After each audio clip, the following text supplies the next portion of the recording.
Ini adalah contoh kasus klasik dari polikistik ovarium.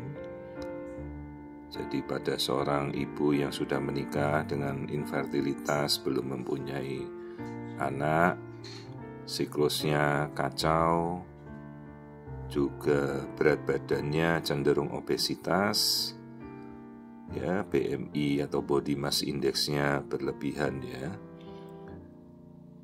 Maka kita kemudian melakukan pemeriksaan untuk melihat kondisi rahim. Nah, ini kondisi rahimnya normal, hanya kita belum melihat ada reaksi penebalan dari endometrium. Kalau melihat aliran darah, polanya bagus. Jadi kita bisa coba mengatur berat badan si ibu supaya bisa mendapatkan berat badan yang ideal.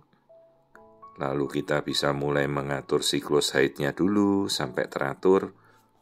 Baru kemudian kita pacu penyuburan. Jadi memang pola diet itu sangat-sangat menentukan pada kasus ovarium polikistik.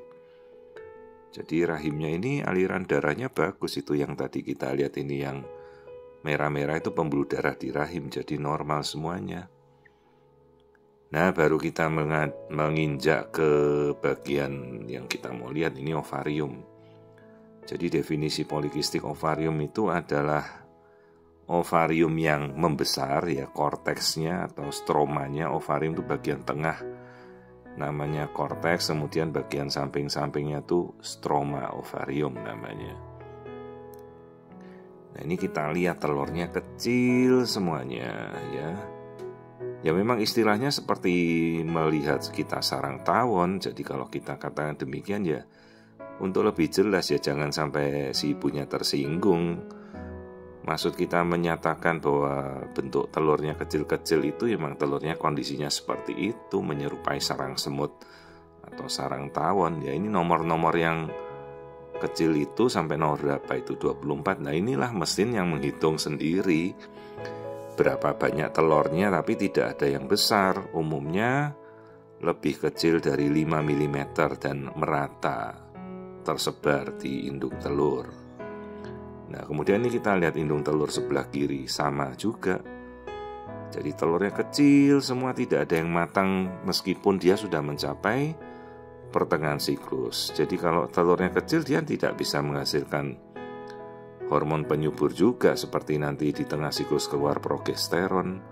Biasanya kasus seperti ini hanya estrogennya saja yang tinggi, jadi telurnya tidak bisa membesar.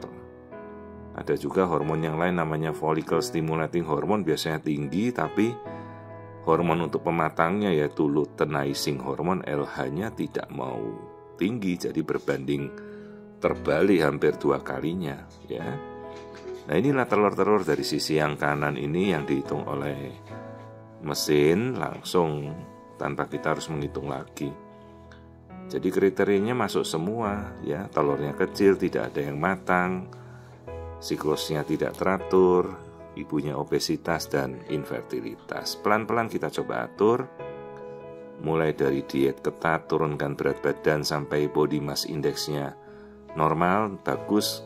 Lalu kita pacu penyubur dan anjurkan juga ibunya untuk olahraga dan makanan yang sehat lah, ya, jangan berlemak atau kolesterol.